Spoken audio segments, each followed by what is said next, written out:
दिलीपजी, आज सकाळीच तुम्ही या ठिकाणी पाहणीसाठी आलेला आहात. लँड जिहादचा आरोप तुम्ही केलेला आहे, काय म्हणणं आहे तुमच्या या संदर्भात? हा जो इथला जिहाद माफिया, लँड जिहाद माफिया फिरोज लालानी सरकारी कोट्यावधी रुपये जमीन बांधकाम हे स्वतःच्या ताब्यात ठेवलं आहेत. इथे बांगलादेशीना जे नवीन नवीन आलेले असतात त्यांना इथे ठेवले जातात. बकरी ईदच्या निमित्ताने बेकायदेशीर इथे 200हून अधिक बकऱ्या होत्या आणि गेल्या अनेक वर्ष कब्जा करून बसला आहे. आज महापालिका पोलीस अधिकाऱ्यांसमोर सोबत आम्ही पाहणी केली. ही महापालिकेची जागा आहे आणि कशा प्रकाराने याचा उपयोग, या जागेची किंमत 500हून अधिक कोटी रुपये आहेत. त्या फिरोज लालाला अटक होणार आणि हे सगळे बांगलादेशी घुसखोर यांना परत पाठवले जाणार. बिल्डिंग इमारत पडीक आहे आणि महानगरपालिकेचा ज्या पद्धतीने त्या ठिकाणी पाहिजे बंदोबस्त त्या ठिकाणी दिसून येत नाहीये. वास्तविक 30 वर्षापूर्वी एसआरएच्या अंतर्गत ही जागा महापालिकेचे अधिकारी आणि काही डेव्हलपर संगनमत केले. स्कीम फ्लॉप गेली आणि नंतर हे गेल्या अनेक वर्ष ही जागा हे बांगलादेशी माफिया लँड जिहाद म्हणून ही जागा वापरत आहेत. खरं तर या अगोदर याचा जो विकासक होता तो बदलण्यात आला आणि त्यानंतर जो दुसरा विकासक या ठिकाणी आला त्याने हे पुढचं डेव्हलपमेंट केले नाही असे देखील आरोप होत आहेत. खरं तर विकासकांच्या यामध्ये कुठेतरी चूक नाही आहेत का? विकासक अशा प्रकारच्या लँड्समध्ये ज्या पद्धतीने अशा प्रकारच्या गोष्टी करतायत तर विकासकांना देखील धारेवर धरणार आहात का? आता आज तर जो घोटाळा आहे तर महापालिकेचे अधिकारी, काही अधिकारी आणि हा जो लँड जिहाद माफिया यांचा संगनमत आहे. हे तर गेली 10-15 वर्षापूर्वीची गोष्ट झाली, पण गेल्या 8-10 वर्ष यांचा ताब्यात हे जागा आणि बांगलादेशचा अड्डा झालेला आहे. जो विकासक पळून गेला, काय एसआरए काय करायचे ते एसआरए आणि महापालिका ठरवणार, परंतु आत्ताचा जो गुन्हा आहे त्याच्यावर ताबडतोब कारवाई. अड्डा उद्ध्वस्त करण्यासाठी काय पावलं उचलणार आहे पोलीस असेल या यंत्रणा महानगरपालिकेच्या? आता पहिली गोष्ट, पोलिसांना मी स्पष्टपणे दाखवून दिले ते कथा प्रकारच्या माफिया आमच्या समोर. तो लँड जिहाद माफिया म्हणाला ये मेरी जगह है, मैं केअरटेकर हूँ.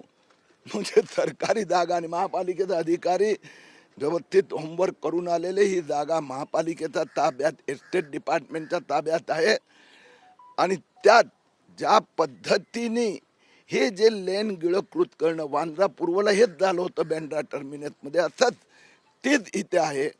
म्हणून महापालिकेने तुरंत ही जागा ताब्यात घेऊन या भूमाफियांना पोलिसांनी अटक करायची कारवाई सुरू झालेली आहे. इथे बाजूला म्हणजे ह्या जागेच्या लागूनच असलेल्या प्लॉटमध्ये महानगरपालिकेची जागा असल्याचं सांगितलं जातं. दरवेळी तिथे लग्नाचे हॉल्स उभे केले जातात आणि त्यातून पैसा कमवला जातो. वारंवार तक्रारी होतात, मात्र महानगरपालिकेकडून कोणतीच कारवाई या अगोदर देखील झालेली. ती जागा पण आता महापालिकेने ताब्यात अधिकृत आहे, ती घ्यावी लागणार आणि त्या जागेचा उपयोग इथल्या स्थानिक लोकांच्या साठीच केला जाणार. किती मोठा धोका आहे बांगलादेशींना या ठिकाणी?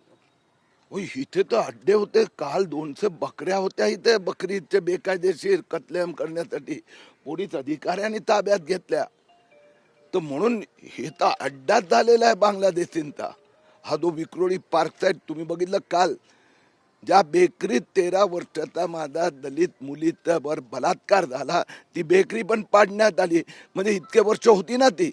म्हणून हे संगनमत आहेत. महापालिकेचे काय अधिकारी, पोलीस काय अधिकारी आणि हे सगळे बांगलादेशी आणि मुस्लिम भूमाफिया.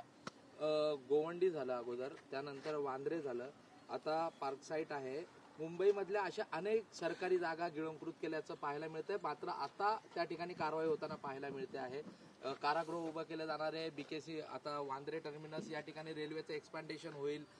कसं पाहताय या काही काळामध्ये लँड जे आहेत ते सरकार काय 30 वर्ष उद्धव ठाकरे सेनेचे माफिया आणि महापालिकेतील कॉन्ट्रॅक्टर माफिया आणि महापालिकेतले काही भ्रष्ट अधिकारी संगनमताने मुंबईला लुटत होते.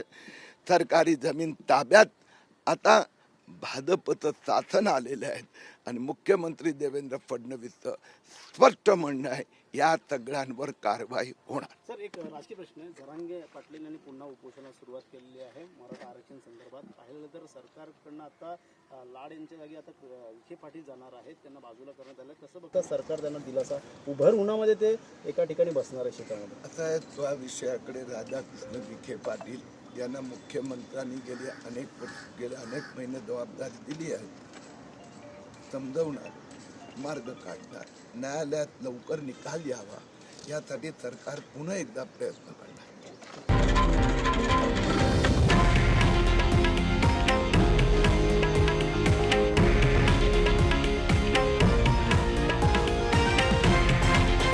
हे आहे देशातील नंबर 1 न्यूज नेटवर्क आणि आपण पाहत आहात TV9 मराठी, एकमेव.